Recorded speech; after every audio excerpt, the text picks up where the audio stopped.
let's just say this is exciting. I am absolutely thrilled. I can't wait to play it. All right. Let's get into it. So, Quill Boars update. 17 new minions, a new tribe. Quill Boars, after all, piggies. 3 new heroes, a new mechanic, blood gems, which are just edgy bananas. I'm stealing it. Fully stolen. Edgy bananas is the perfect term for blood gems. They're just bananas you put on things that trigger things because they're named blood gem. They're edgy bananas. And it will be coming out May 4th. All right. 3 new heroes, 17 new minions, new tribe, and blood gems. That's the overview. We also have some small tweaks. First hero, Death Speaker Blackthorn. After you upgrade Bob's Tavern, gain 2 blood gems. 2 blood gems. 2 blood gems, after all, are the edgy bananas. 1/1/2 unit. Well, on the surface, that is at minimum, you're going to level up to 4 in the course of the game. You're going to level 3 times. You're going to get a free 6/6 buff to your board. It's basically Kael'thas targeted on things that are on your board.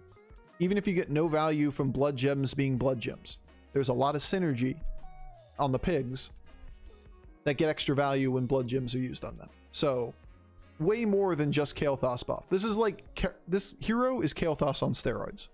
We can circle back on it on the end once you understand how valuable blood gems are. But for those of you that kind of have an idea on the patch already, I think this is a tier 1 hero. I think this guy's legitimately tier 1. Like, all you need to do is find a couple blood gem or a Quill Boar like on Tavern 2 immediately, or just go straight to 3, and the value of the blood gems makes you recover immediately. Like, you can level straight to 3, right? Level to 2, then sell your unit off, go straight to 3, then use 4 blood gems on the first thing you buy. You recover immediately. It's kind of ridiculous. I put him at tier 2. He's basically like, you get an extra minion by just leveling straight to 3-on-3. I have a very good feeling about heroes that can level to 3-on-3 in this patch. We are going to see why, because the 3 stars are absolutely nuts. But yeah, he's going to be a king of recovering after going to 3.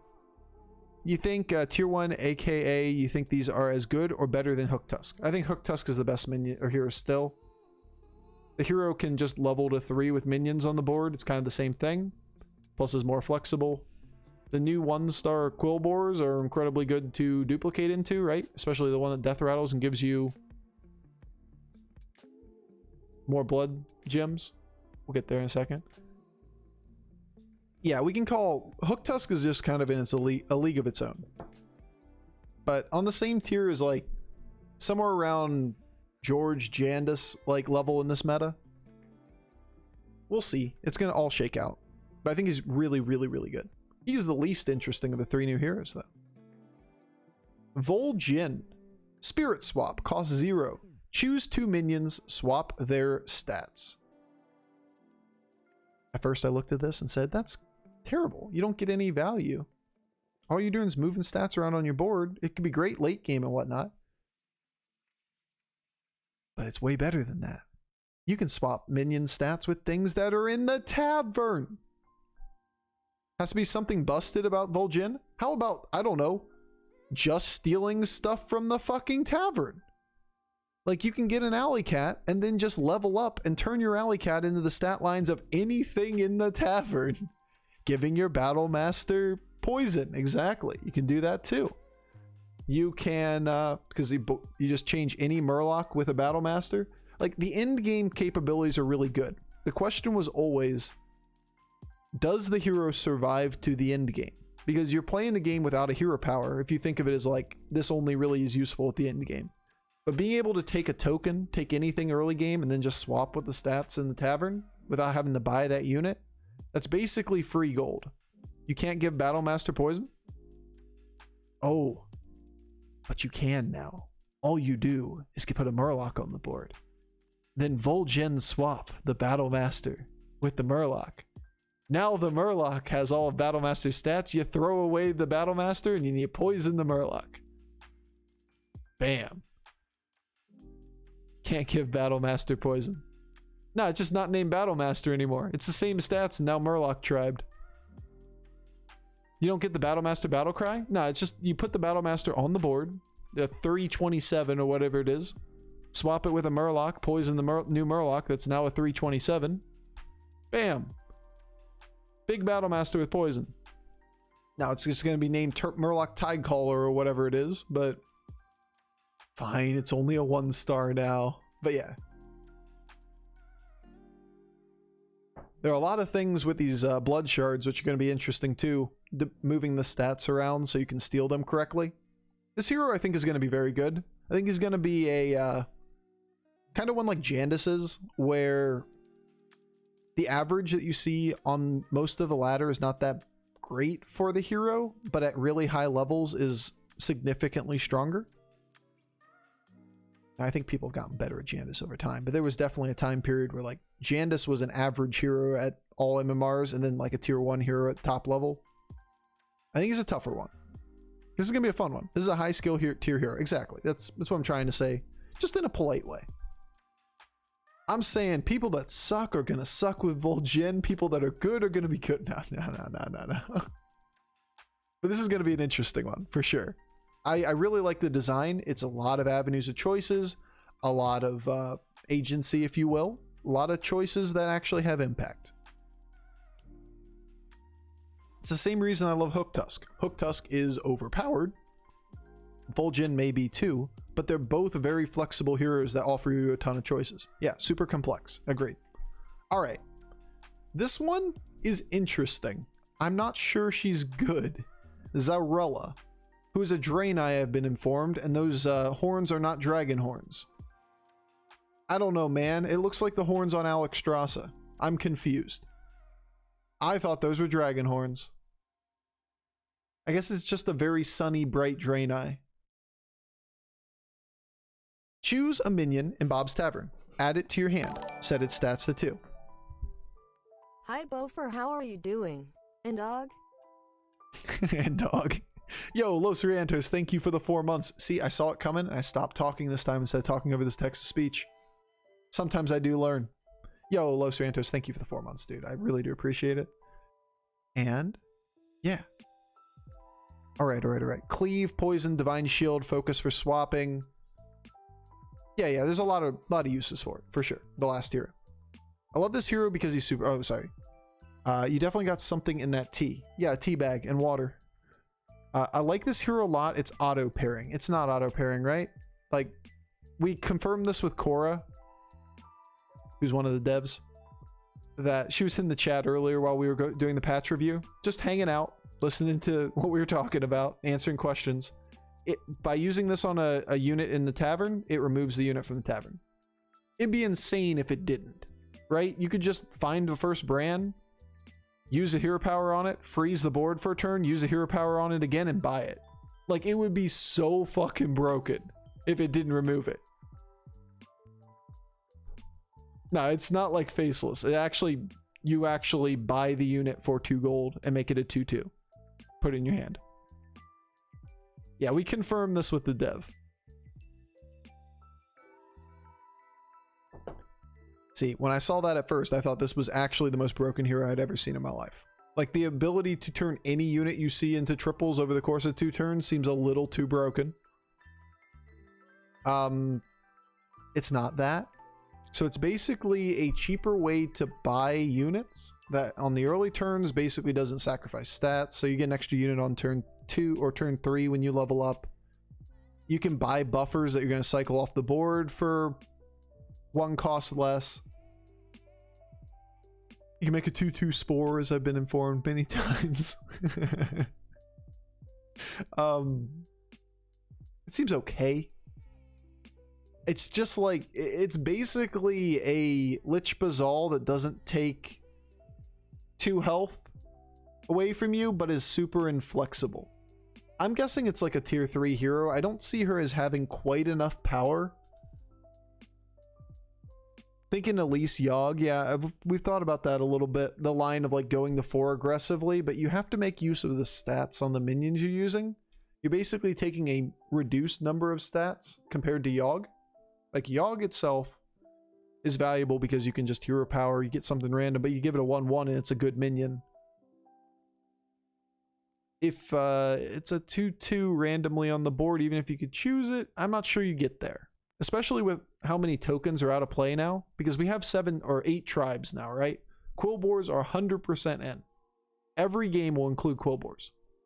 So if that is the case, there are only 4 other tribes filling, which means you have many fewer lobbies where your tokens are available to you. I think she is good, but I don't see it as being competitive with other good hero powers.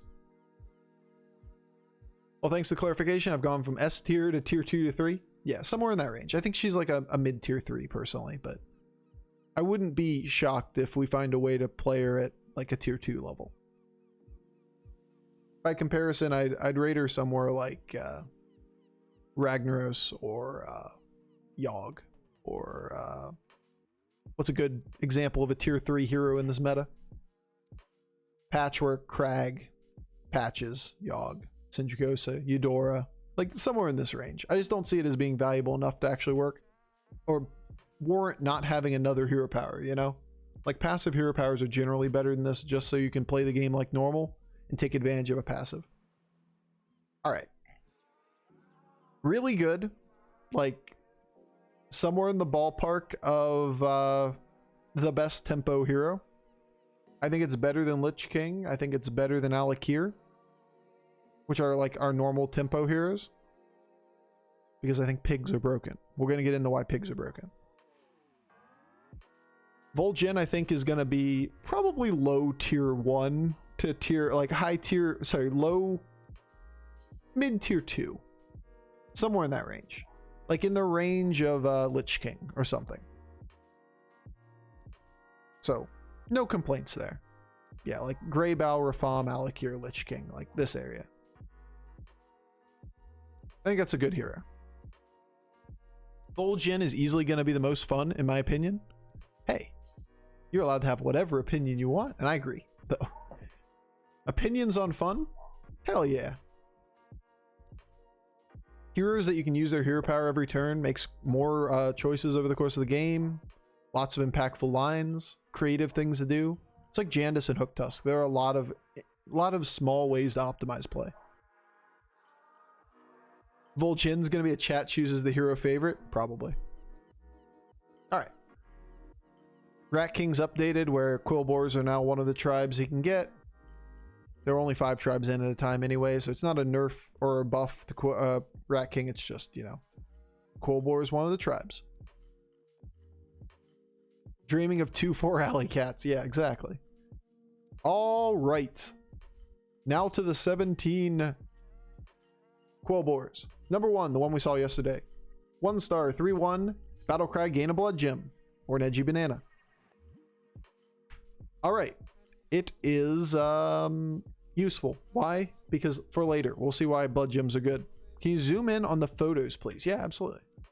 How is that one looking? It's not the greatest resolution, considering that the website. This looks pretty good, right? On screen? Yeah, the resolution of the images is pretty bad because the website is not, doesn't resize the images. So I can't fix it. All right. Number 2, the Sun Bacon Relaxer. I gotta say, I've chuckled at a lot of these names. I thought they were kind of silly at first, and they are silly. Sun Bacon. He's baking in the sun. This is like an entirely utility 1 star to buy. You're going to want to sell this thing off. It doesn't win most of the early combats or even tie them. So why would you buy it? Well, I mean, think about all the turns where you have a floating gold and you might buy a mug and sell it back. Buying a thing that gives you 2 blood gems and selling it back is flexible buffs, right? You can put them on divine shields. You can put them on things that want blood gems. This could be really, really, really, really good. Is it something that you're going to be excited to buy on turn 1? Maybe. Depends on who you're fighting. If you're fighting AFK on turn 1, I'd probably just buy the Sun Bacon Relaxer. be happy that you only take like 3 damage to go to level 3, or level 2 or whatever. Or if you're going straight to 3, selling this thing back off, you only take a little bit of damage early and you get 2/2 permanent stats. Might be the worst card to triple. I gotta say, if you're tripling it,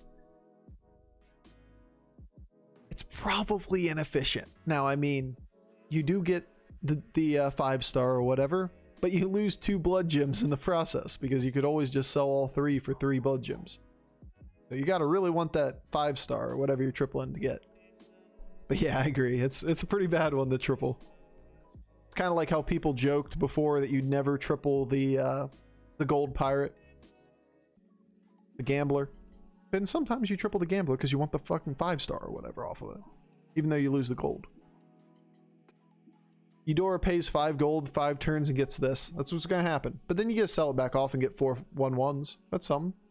That's something. It's a 2/4 for a short term or 4/4 buff. I've seen worse. I'd rather have this than like Micro Mummy. You know? This thing at least you can sell for 1 gold and a 4/4 buff. Alright. Now we get into the interesting ones. I'd like to draw attention to the fact that Roadhog has officially entered the building. For all you Overwatch fans out there, this thing literally is a Roadhog. They made a Boar into Roadhog and like took the entire set of skin from him and then called it Road Boar. I love it. I like Roadhog. He was a lot of fun in Overwatch.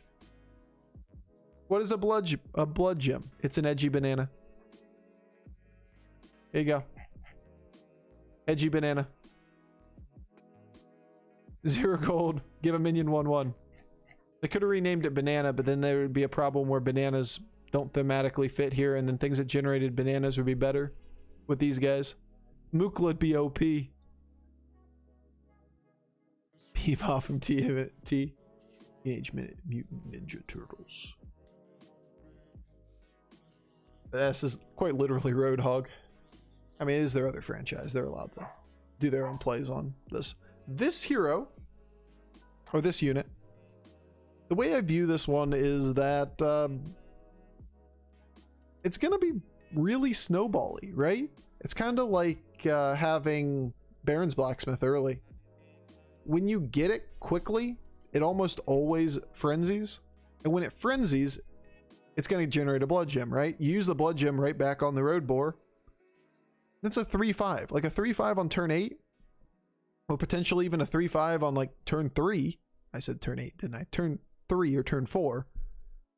Like say you took one of the other Quill Boars on turn 1, then you get a Road Boar.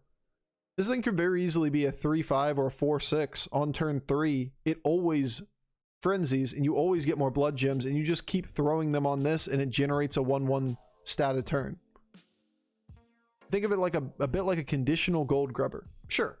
Or like a hangry dragon. But it's on Tavern 2 and it has a 2/4 baseline stat. Like this is very strong and very likely to continue to scale. Like yeah, on Tavern 2, that's a big deal.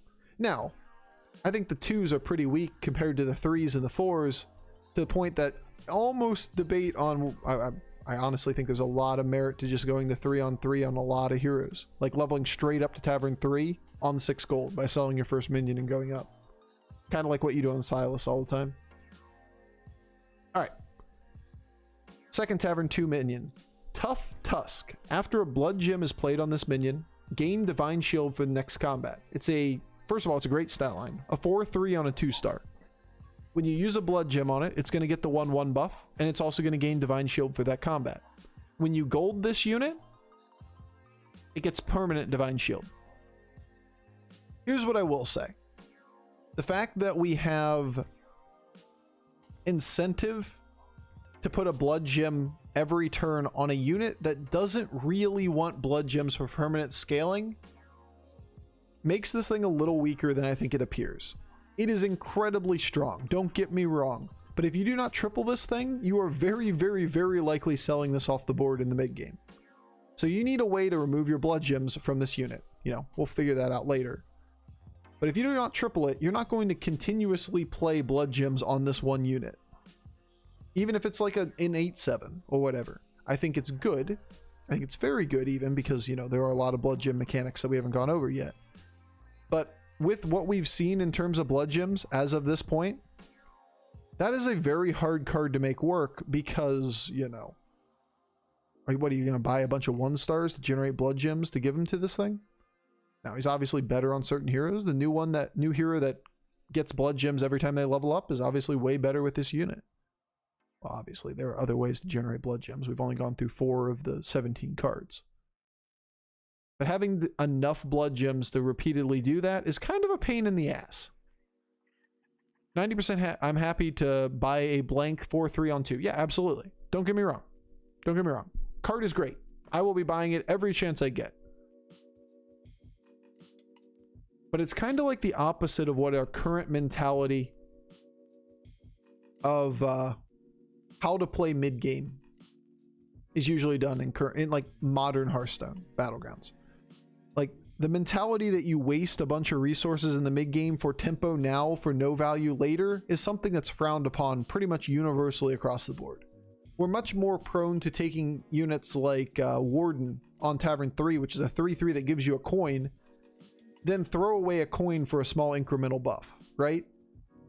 This is kind of the same thing. You're throwing buffs on a unit that is not necessarily permanent with the intent that, you know, we win these rounds right now. If a game gets fast enough, don't get me wrong, we're going to have to play for tempo like all the damn time. But hit points early in games are usually a resource you want to use rather than power spiking and saving hit points early, right? You want to be able to power spike a little later so that you can kill people during when you're strong. It's a weird one in that fashion. It's a lot of potential wasted resources. I agree. But once you get to the Tavern 3 blood gem generators, I think this thing is a worthy cause to invest in because all you have to do is find a couple things that generate more blood gems and you're going to be pretty happy. Wait, I'm late. Start over.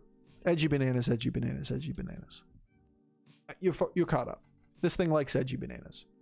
This thing gives edgy bananas.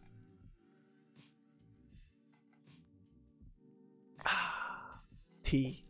Last 2-star unit, the Prophet of the Boar. I love the names, by the way. These are just great names. Prophet of the Boar. Once per turn after you play Quillboar, gain a blood gem.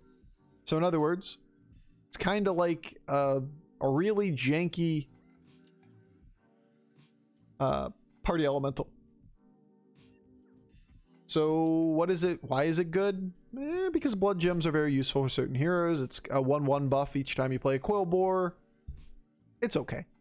The fact that it's a 3/3 body makes it playable. My first take on these minions, Tavern 2 minions and even the Tavern 3 minions, or mostly Tavern 3 minions, is that they could probably have taken a 1/1 buff off of each of these things, made them 1/1 weaker, and they would still be debatably playable. The fact that they are all this strong on their baseline stats is the problem. Like, there's no reason I would take an Imprisoner over pretty much any of these units if I saw them. Like, why would you ever buy an Imprisoner if you could have a Tough Tusk instead? Or a Road Boar? Or a Prophet of the Boar? Like, it's power creeping pretty much all of the neutral, decent minions that you would buy on Tavern 2. Same deal on Tavern 3. And the fact that Quillboars synergize so heavily with other Quillboars, it incentivizes you even more to buy the Quillboars, you know? It's going to be a mad dash for people to take Quillboars and hope you hit more Quillboars and or just play for tempo. All right, it's going to be an interesting meta. All right, Bristleback Brute. The Brokeback Brute. Brokeback. This thing is busted beyond belief. I don't know what they were thinking. Why is this in the game? Why does it have this stat line? I thought Baron's Blacksmith was bad. This thing is actually nuts. I'm sorry, I don't want to understate it, guys. This is game-breakingly OP. It's an instant 7/7 on 3-star. You're correct. As soon as you play one blood gem on it, it's a 7/7. The next turn, another blood gem, it's an 11/11. Think about what you have on the board on 7 gold and 8 gold type turns. Can you deal with 7/7s and 11/11s? and then it's just kind of passively growing past that point. It's like a gold grubber level of scaling, or a gold grubber with another gold on the board, like a 1.5 golds on Tavern 3. Is that a 6-star disguised as a 3? It's like a 5-star level of scaling on Tavern 3. Almost like, you know, Arm of the Empire outscaling Light Fang and Taunt meta. Yeah. It's busted. This thing is actually busted. It has great hair, but it's actually busted. This thing could very easily be a 1-1 as a stat line, and you would still buy it. A 1-1 that turns into the 4-4 the first turn, or a 5-5 and then into a 9-9. Like, this could literally be a 1-1 and you would buy it. And that's a 3-3 naturally. I'm scared. Pretty much guaranteed win with Reno. Yeah, most of the 3-stars, the Quillboar 3-stars, you could gold as Reno and top 4. Like, Reno's going to be amazing. Zephyrs is going to be amazing in this patch, because you have so many outlets to actually go, all right, I can high roll or I can take the tempo line. Like, you take your shot at the high roll. If you miss, you take the tempo line. It's kind of what's wrong with Reno in this current meta, is that if you do not high roll, you kind of die. Or you gold like taunt comp stuff, and then you have to full swap out. Just the first one of this you see, you just go, yep, good enough. Can't wait to watch Reno Piggy games. I mean, it's going to be like every other Piggy game, except you're going to have this on the board first. And then 3 turns later, you're going to have your little casual 27-27 smacking people in the face. Like, look at that. You're going to gold that, and you're going to put a banana on it, and it's 13-13. And the next turn, it's 20-20. And the next turn, it's 27-27. You can get this thing on, like, turn 5. So fun. There's going to be some, like, very snowbally games. The Quillboars are very snowbally as a tribe. But you might be thinking right now, well, Bofur, you need blood gems. You don't always have blood gems. Sometimes you're going to miss on finding a generator, and you got to spend gold to get generators. Hold my Quillboar. How about the Banner Boar? Tier 3, Quillboar 2-5. At the end of your turn, play a blood gem on adjacent Quillboars. So, just naturally generating 2 blood gems per turn to place on each side. That sounds fun. How about we just place this thing directly beside that thing, and we don't even need blood gems anymore. It just keeps growing it and growing it and growing it. Is it confirmed 2? Does anybody remember if Cora actually said 2 on this one? I can't remember if it did say that, or if she said that, but I've been working under that assumption the entire time. I mean, this is not wording, like, grammar-wise, this doesn't work if it's just a single Quillboar. At the end of the turn, play a blood gem on an adjacent Quillboar would work. But adjacent Quillboar is just the plural form of Quillboar, right? I assume Quillboar is the... Yeah, this is a little ambiguous, but I've been working under that assumption the whole time. We'll have to see. A lot stronger if it generates 2-2. It's basically an Iron Sensei with a 2-5 stat line. Cora said it was 2. I was pretty confident, but I don't want to speak for her. Cora said it was 2 for sure. Okay. Well, our resident dev said yes. Vol'jin here looks fun as fuck, though. Absolutely. Can't wait. Continuing on, this is basically Iron Sensei on steroids, and also has a better stat line. AFK gets 2 of those in Keck W. Yeah, it's kind of gross too. Iron Sensei just needs to, or AFK just needs to find like this. Yeah, game's over. Iron steroids, poggers. Hey, look guys, more 3-stars. Thorncaller. 3-star, 4/3, Battlecry and Death Rattle generate a blood gem. So it generates 1 blood gem to your hand per turn from the Death Rattle, and gives you a blood gem up front on the Battlecry. Seems pretty decent. I wonder if AFK gets much stronger because of the new OP3s. Probably. I mean, considering it's the 4th lowest win rate hero at top 1%, I can't imagine it would get worse. AFK is quite literally the 4th lowest. I imagine it will help. I get your biology pun, streamer. We just trickle them out there, you know, just little bits here and there. But yeah, free blood gem a turn. My God, 2 when it's gold. His argument, less direction and flexibility than Elise and Omu. Okay, interesting debate. Guy just got off Lee's stream and he thinks Death Speaker is the worst of the 3 heroes. He thinks Vol'jin is the best. Interesting. I believe Death Speaker is really good because I think you go straight to 3-on-3, and he's a hero that recovers in a turn, and you don't really give a shit about pretty much anything else in the game other than getting the 3-on-3 if the stuff is as good as it looks. And you just take a casual 4/4 and put it on Divine Shield and or Quillbores and recover instantly. It's basically as good as Silas. Like, if you think Silas is good, Death Speaker's better, right? Because you immediately get the 4/4 stats, going to 3, and you don't even have to buy bad units or tickets. And Silas is a high tier 2 hero. Like, this is just better because Bloodbound gives you the value, right?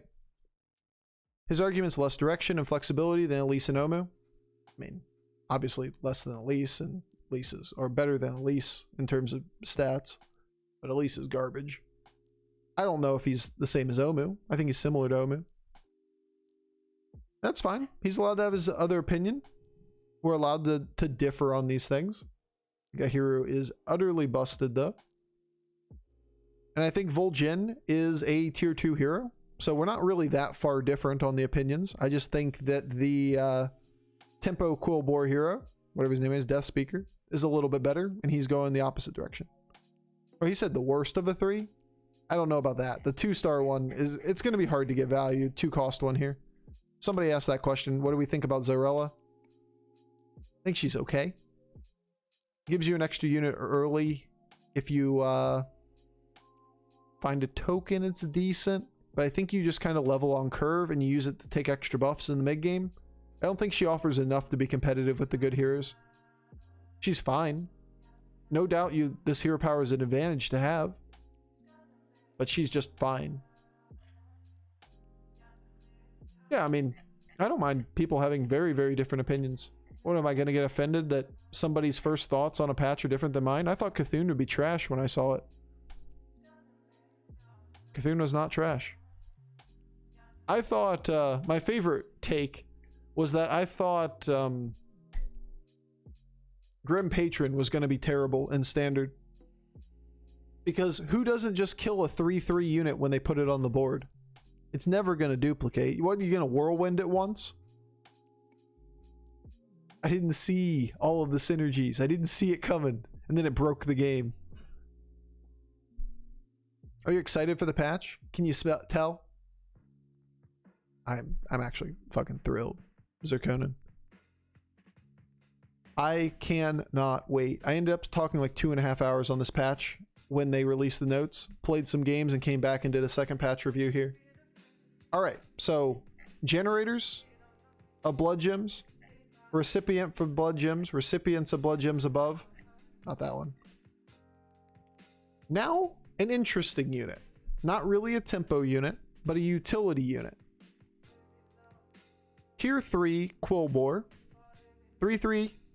3 attack, 3 health. Battle cry, choose a friendly minion. It steals all blood gems from its neighbors. So in other words, you have a unit.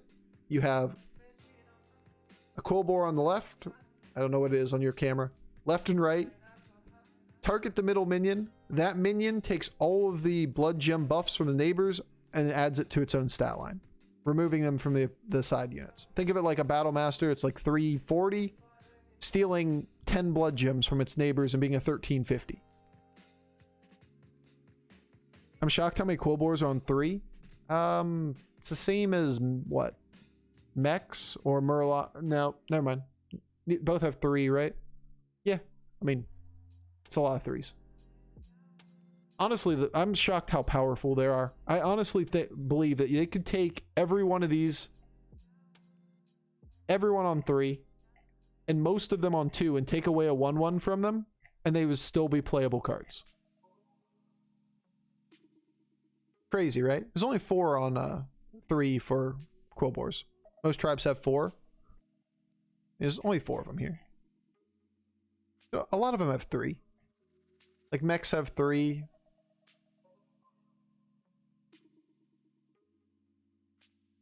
Trying to think. I'm not 100% on that. So in other words, this is a way to temporarily put blood gems on a unit and then not waste them for later. If you find a Necrolite, you could potentially pull them off of something else. You can get a Divine Shield unit and steal all the blood gems from your Quillboars and put it on the Divine Shield unit. There's a lot of ways to do it. Deflecto Sensei Menace Clunker. Okay, there you go. There's 4 there.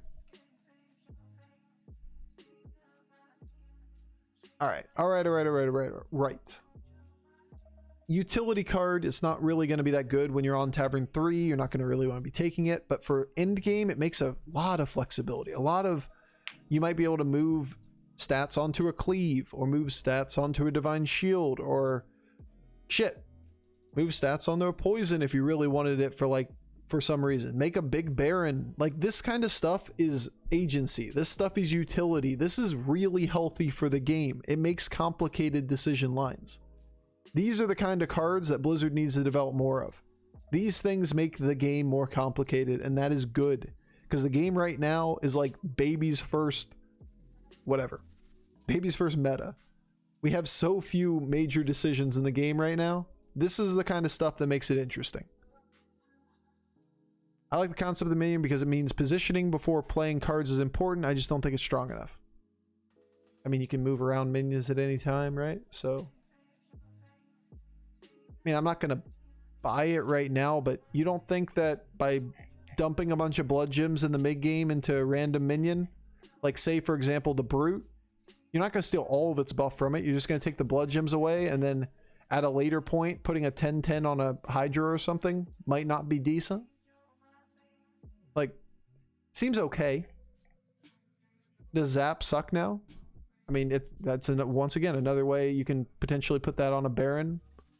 You could make a Wind Fury unit big if you know you need to adapt to somebody that's gone Goldren Beasts or something.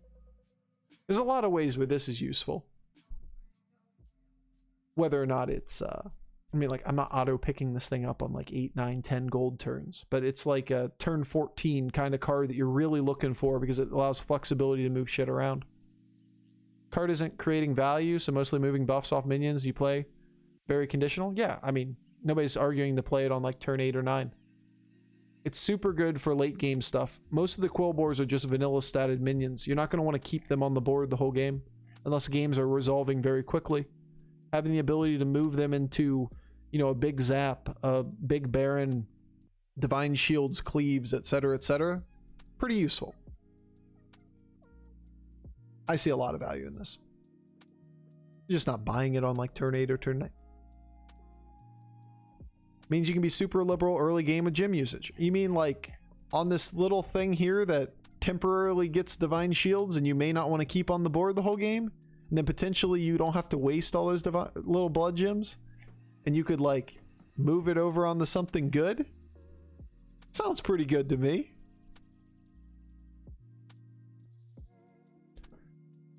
All right. Dynamic Duo, the 4-star cards. We start getting interesting with the later cards.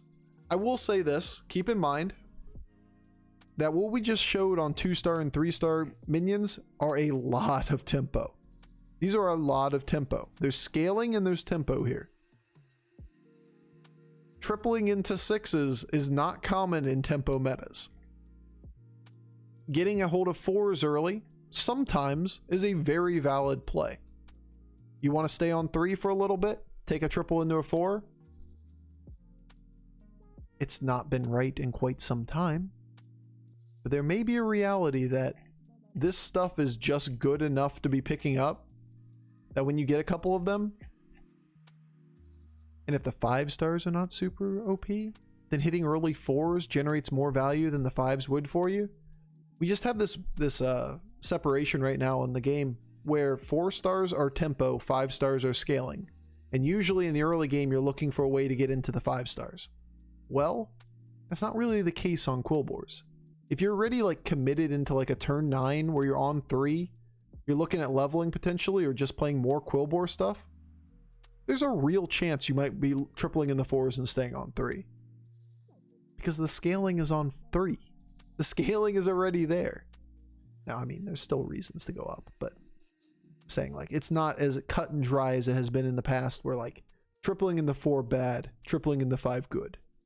We'll see. Dynamic Duo. Tier 4 Quillboar. 5 attack, 6 health. Terrible keyword. Has taunt, guys. Goes into taunt comp. Taunt. After a blood gem is played on another Quillboar, gain 1/1. So every time you play a blood gem somewhere on anything that's not this dynamic duo, duplicate it and get a 1/1 on this guy. It's not a blood gem on this guy, but it is a 1/1. So in other words, every blood gem generator is now generating one more 1/1 buff on this guy for each blood gem it's generating. So it's a scaler, right? If you're getting scaling off of Thorncaller, if you're getting scaling off of Banner Boar, you're getting an extra 1/1 for each of those blood gems on Dynamic Duo. This gold version is 2. See its primary value in stat cards like Baron Chad, so much worse than the 3-star units. Yeah, I mean, dude. Wait, are you talking about this? Or are we talking about Necrolytes still? Like, I never really thinking Necrolyte's a tempo play, but it's a 3/3 tempo. It's nothing. Dynamic Duo, you think's worse than most of the 3 stars? I think it's a multiplier. Okay, second is on the 4-star.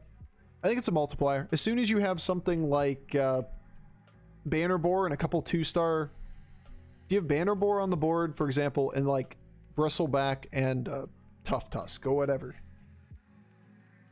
Dynamic Duo is as good as getting another Banner Boar, and on top of that, it's a better stat line for tempo.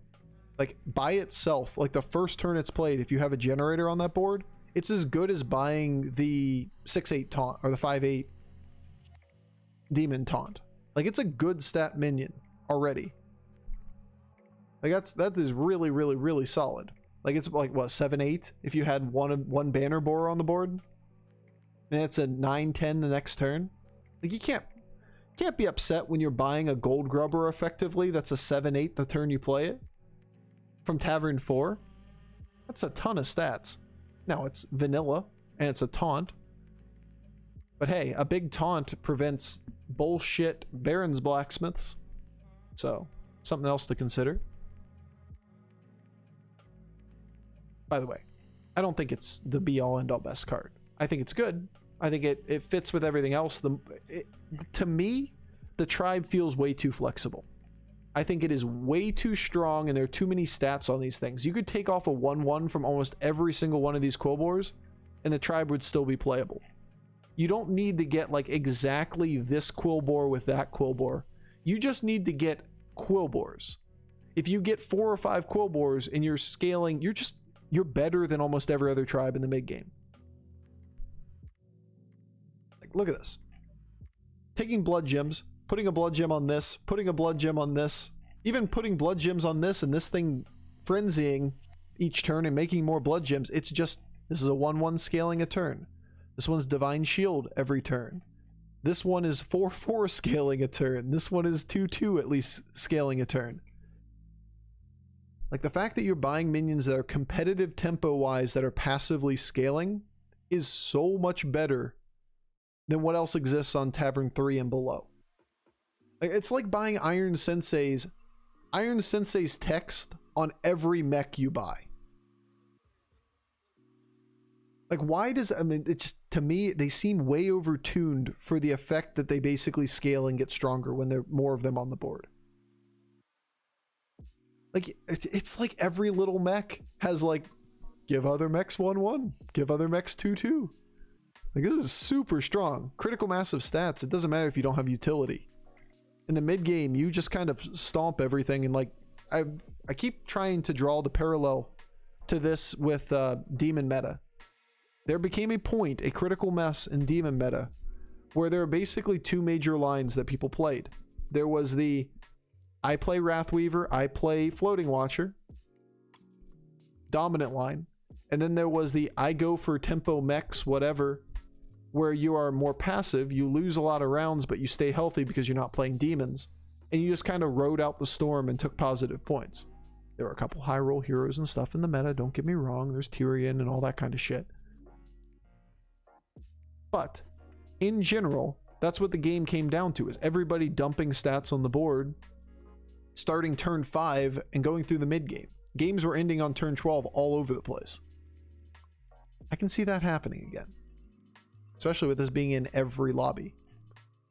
All right, last couple cards. Bonker, tier 4, 4 attack, 7 health, Wind Fury. After this attacks, gain a blood gem, not frenzy. So every time it attacks, it gets a 1/1 buff for next turn. Bonker, fun name. It's gonna make a couple of these cards are really gonna make buying little taunts a liability. Something to consider. That Baron's Blacksmith already does it. Bonker does it. The little dude, whatever his name is, Boar, does it. Buying little taunts gifts people extra stats. Just having no taunt and some decent sized minions prevents this thing from hitting like 4 units. Imagine just Acolytes being on the board and Bonker just goes nuts and bonks them all. So many bonks. What if this would be as crazy as Ellie's were at first? They got huge before nerfs. Yeah, I mean, a generator on 5 broke the game. That being Genie, but then again, it generated 6 stars, right? And Little Rag was kind of nuts back then.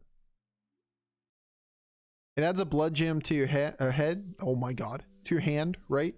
To your head. Yes. Gain a blood gem. It'll just add a card to your hand. Like, gain a banana. But yeah, you're right. The wording isn't... It's that's a shorthand. I think that's a pretty safe assumption. But yeah, it's not inherently 100% clear.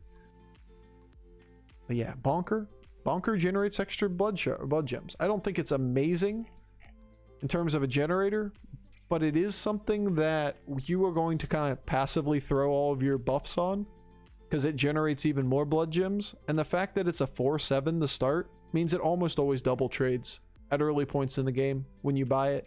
There aren't that many 7 attack taunts, right? You remember when I lost my 7 hit point Baron's Blacksmith on turn 5 to a Maev that was on Tavern 4 today? I do. That would kill the Bonker. Turn 4 or 5 on Tavern 4, Maev had a 7 attack taunt. Ugh. It's like a 1 in a million board state. Not million, but still. All right. Ground Shaker, tier 4. 2 attack, 6 health. After a blood gem is played on this, give your minions 2 attack for the next combat only. I believe this is the only Quillboar that I think is weak in the entire set. It's only a 2/6 as a 4-star. It takes a blood gem and gives you a temporary buff of all your minions get 2 attack. 2 attack when you're already a big stat board is probably not really that important. Maybe it has a place on some kind of mech board or something, but does it stack per gem? Probably. After a blood gem is played, give your minions 2 attack. It probably stacks. That seems really bad. You need to put like 3 or 4 gems investment before it's even a decent stat line on the board, and it's a temporary buff. Yeah, I don't think this is really that valuable. Like, just the fact it's a 2/6 up front, especially when you're considering that, like, this shit's gonna be so big already.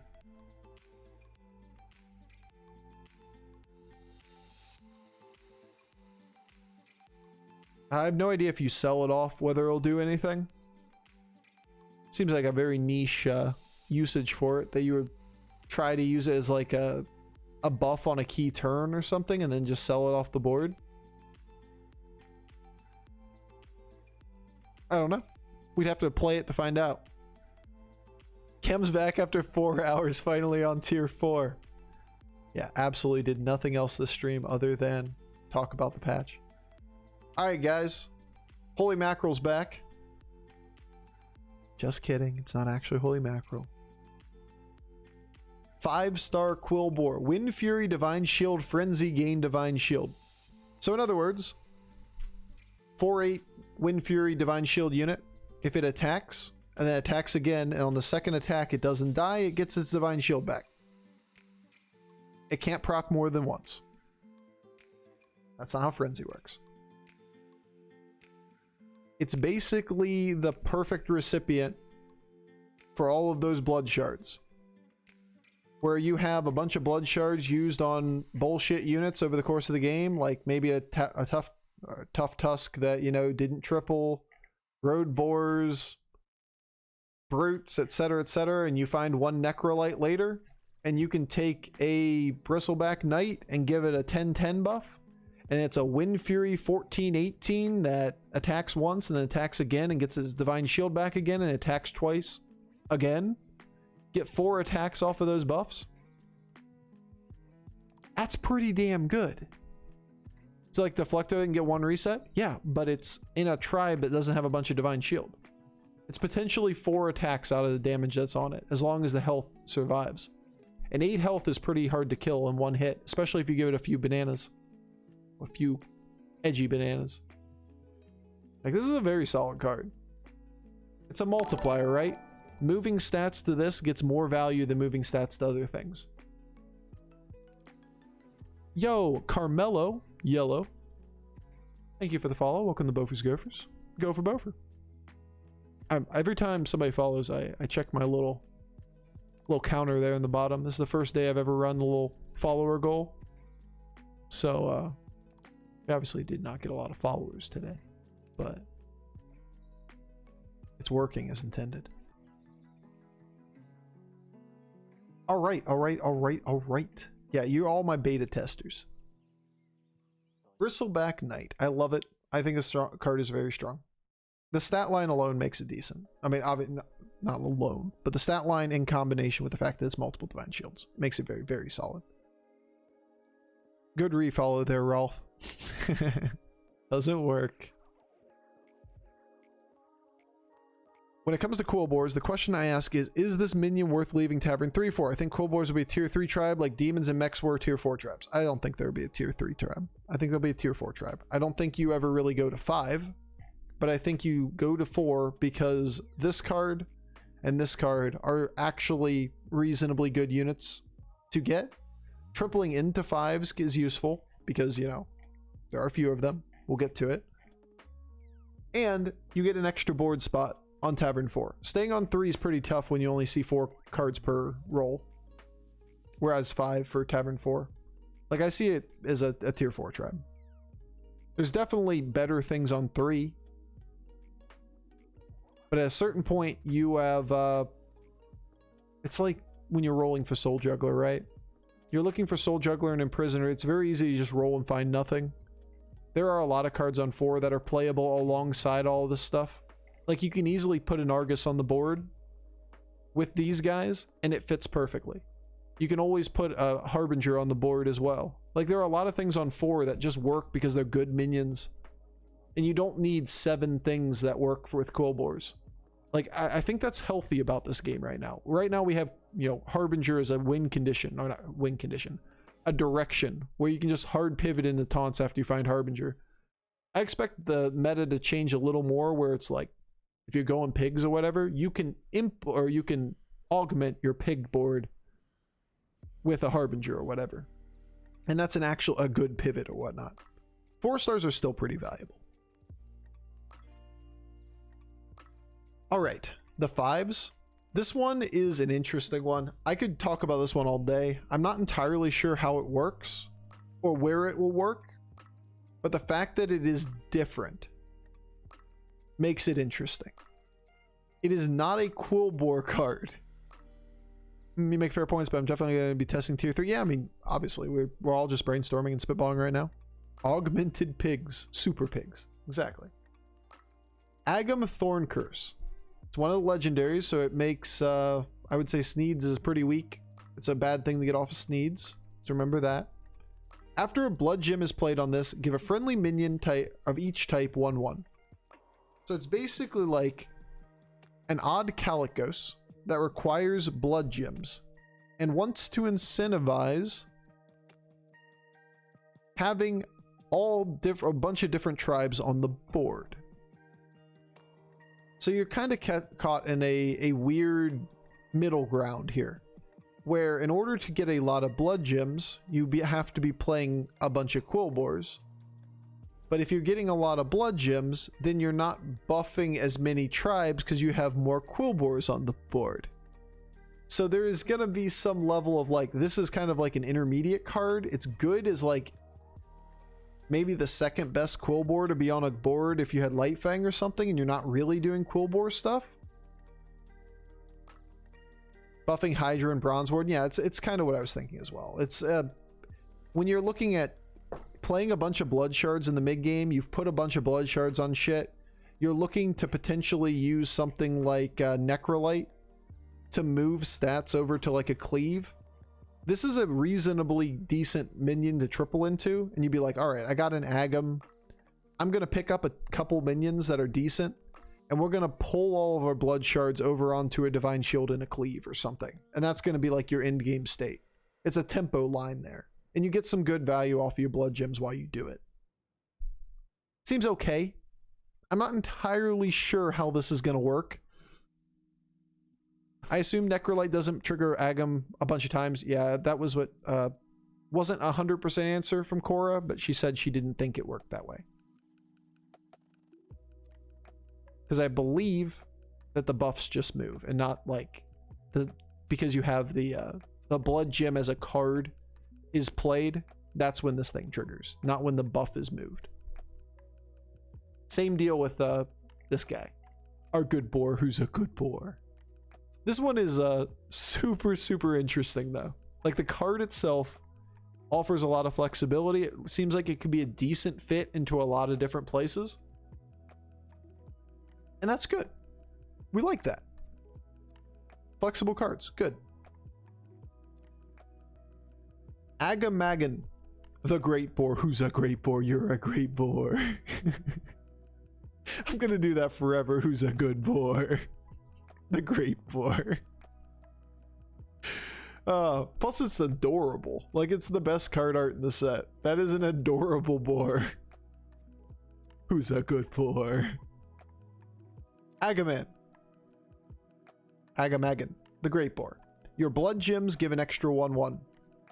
Okay. I mean, we can all see where that fits. That is a very large scaling option in blood gem scaling boards. Is it amazing? No, it's a 5-star. It's not built to like absolutely revolutionize your board. But if you're generating, 5 blood shards a turn and you triple into a 5, this is the best thing you can hit. It's like a 5/5 scaling line. It's already a 6/6 body. Like this isn't bad. Those 3 stars, like I view these cards as like the backbone of the hogs, and you get enough of them and then you triple in a couple 5s and you hit like this guy for a good recipient, and you hit this guy for like the menagerie pivot, or you hit this guy and you just full commit into every blood shard you can find or blood gem. Flexibility, you have to move away from it, but the 5s together, all 3 of them, pretty much make any board really achievable. Plus he's adorable. Who's a good boar? You're a good boar. All right. Now, do consider the fact that everything we've been saying, and I know it's my opinion, that when you have an opinion and you keep broadcasting it like this, I tend to create an echo chamber. That's the way Twitch works. It's the way Reddit works. It's the way Twitter works. If you have a bunch of people listening to you, they tend to agree with what you're saying.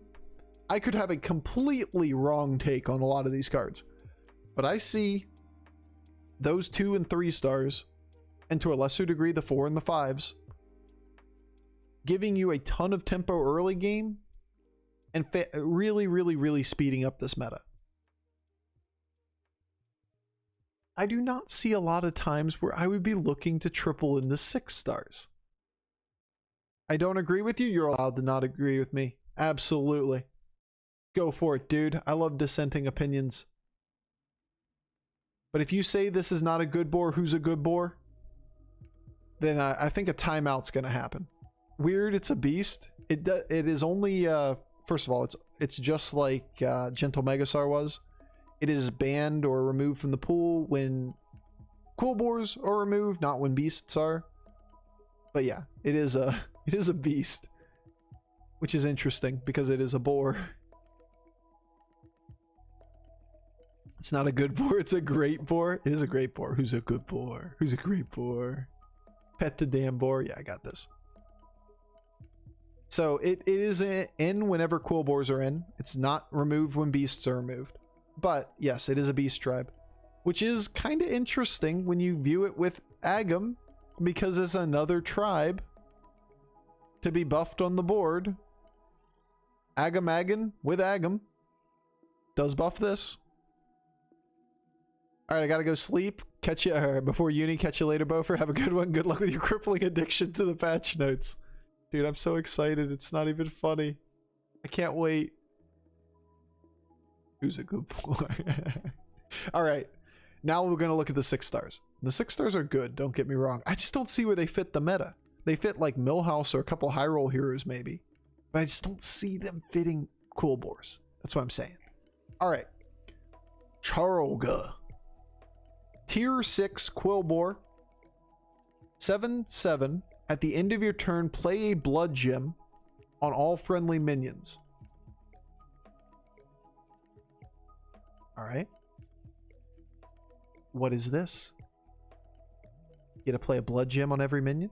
Okay, well there's a bunch of blood gem synergy, right? Oh, well if you have an Agaman, then you get a 2/2 on everything instead of a 1/1. If you have an Agam, then it's a 2/2 on everything, but also when you play the blood gem on this guy, it also buffs everything else. So you get one of this and one of this and one of this. It's a 3/3 per turn. But do realize what we just said here.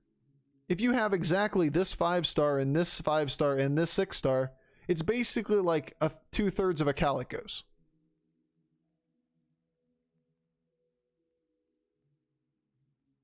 It's like, I like the idea, but Calicos is too slow, and this meta is going to get real quick. I'm not sure it works. I mean, I think it's a great card. I think it's a good card for like Millhouse or whatnot that triple in the 6s early. But it is odd to try to fit that kind of like really slow scaling a turn. Now, to be fair, it is likely something in the range of a 14/14 the turn you buy it, or you get it. Right? A 7/7 that buffs the board 7/7. So that's not a bad hit. Like, you're never going to be really that unhappy that you get this. Even if you're just playing Menagerie. You could be playing Beasts for all that matters. This card is better than a whiff in almost every build. But building into this feels hard. We will see with time. There's obviously... I'm speaking from my own point of view of, you know, top tier NA lobbies where I think tempo is relatively really strong. But I don't know if you're going to be tripling into a lot of 6s in that type of meta. If you are, this card is never a miss. So there's that. I think it's the second best 6-star for tempo after Eliza. Yeah, sure. It is a very good tempo card because it requires nothing else to be subbed on your board. But are you going to be taking shots for 6 stars? That's kind of the whole question I'm having. The heroes that naturally want to take 6s are going to love this card being in play, right? It's redundancy. If you miss Calicos, you can take a Charolga on that board and didn't just kind of play for stats. You miss the Eliza, you just play for stats. They're always playing for stats, you know? This card, stats are never bad. All right, last but not least, final card. Captain Flat Tusk. Tier 6 Quill Boar, 9 attack, 6 health. Kind of a shitty stat line for a 6-star. But at least it's not as shitty as Little Reg. After you spend 3 gold, gain a blood gem. So in other words, just view it as this hero or this unit generates approximately 3.33 blood gems per turn. Some people brought up before, but what about if you have Golden Hogger in this? Sure, guys. Sure, we can generate more 1/1 buffs in a Golden Hogger board that just takes time to play and is like, whatever. Like, we already have to optimize Golden Hogger boards where you don't buy bad things. I'm pretty sure getting more 1/1 buffs is probably not that big of an advantage for a Golden Hogger board. But yeah, if you have Golden Hogger, the game's almost over. Yep, almost over, but yeah, already over. Yeah, I mean, kinda. The way I see this working is that this card works really well with this card. Agam in combination with Flat Tusk. If you get a Flat Tusk, it's always just fine, right? You're getting basically a 3/3 scaling a turn. If you get a hold of this dude, you just kind of play for Menagerie, right? You've got Agam, you got 3 extra blood gems per turn. Each blood gem buffs the entire board plus 1/1, or at least for each tribe. So say you have 3 to 4 tribes on the board. Instead of it being a 3/3 per turn, it's somewhere in the range of like a 15/15 per turn. That's pretty good. Does that mean it's really achievable and easy to do? No. But hey, it's a lot of stats if you can turn that corner. Like those greedy heroes that can get an aggressive 6-star, you have to take a bad unit up front. But it does pay dividends over time. I don't think it's unhealthy. I just think they're a little slow. When you look at these things and compare them to the pace that's going to be set by this kind of shit in the mid game, those 6s might be too hard to play. Like this little shit. IMO, Boar is super good mid game tempo, and if you just find their card and transition Menagerie after, right? I don't think you even have to transition Menagerie. I think this is going to turn into what is Demon meta. I mean, there are lines to transition Menagerie. It's fine. You don't have to. You can. But we used to have Demon meta, if you remember it way back in the day. Everybody going Wrathweavers and the tier 3 floating watchers, and you just dumped stats on the board and murdered everybody you saw. And you didn't try to do anything cute, because if you tried to do something cute, level up, try to take extra minions, do a transition, whatever, the person that didn't do something cute got more stats than you and kicked you out of the lobby. I think this is going to be an incredibly high tempo season. And you're just going to start seeing people take 15 plus damage on like turn 6, 7, 8, 9. And then we're going to have complaints again that, you know, I'm dying on turn 7 all over the place. Well, like when Eudora was super popular or Galakron was. Late game comp of pure Boar seems meh. Not if the game ends on turn 12. I mean, this thing can be close to like a 60-60 by that point on turn 12. Like, we have won so many games off of random taunt comp bullshit stats. At a certain point, it's not about making the optimal board. It is about, okay, I'm not even gonna say at some point. The game is not about making the most optimal board. The game is not about getting first place. The game is about, if you are really trying the ladder, is about getting the highest average finish. And once you get in the Boars, you're probably, I'm almost certain on this, not certain, but very, very confident just from patch notes. So can't say certain. Your best EV line is going to be going straight for tempo all day until you murder people or get murdered eventually. Yo, Slissa, what's up? Okay, just got here, so please start from the beginning. I did a 2.5 hour patch review as soon as it came out, and I've done another, what, hour and change here? For that matter, I'm so excited. I'm so excited for this patch. It's not even funny. I just want a new meta, man. Will be on YouTube. After I wait out my pleb agreement of 24 hours after I end the stream, I'm allowed to upload shit from YouTube. If only I had a better agent. Oh, man. That's what my my partner agreement says, and I could not negotiate it, considering I'm a brand new partner. Gotta wait 24 hours after the stream ends to post it. Yeah, I don't know if that was the case when you were partnered. Oh, that's what all you say? Gotcha. Yeah, maybe they just do it anyway and see if they'll ban me. Nah, I have my method. But yeah, it'll eventually get to YouTube. end your stream now, restart it, and you could upload earlier. I'm gonna end the stream in like a few minutes anyway, guys. Like, this has been a long stream, considering I got my Pfizer, my shot, at 9 a.m. this morning, and I'm now approaching that window, the 8 to 12 hour window. I'm dead in the middle of where I'm supposed to start feeling sick. But yeah, I don't really know if the 6s are going to be that good, to be honest. I mean, they seem great on paper. And in heroes like Millhouse or whatever, where you're going to be tripling the 6s anyway, this card's great. They're all great. But they don't seem to fit the rest of the tribe itself. Like, once you get in the... if you get in the Quillboars in the mid-game, you're a tempo strat. These are going to be like, murder your opponents and do 15 plus damage on turn 6, 7, 8.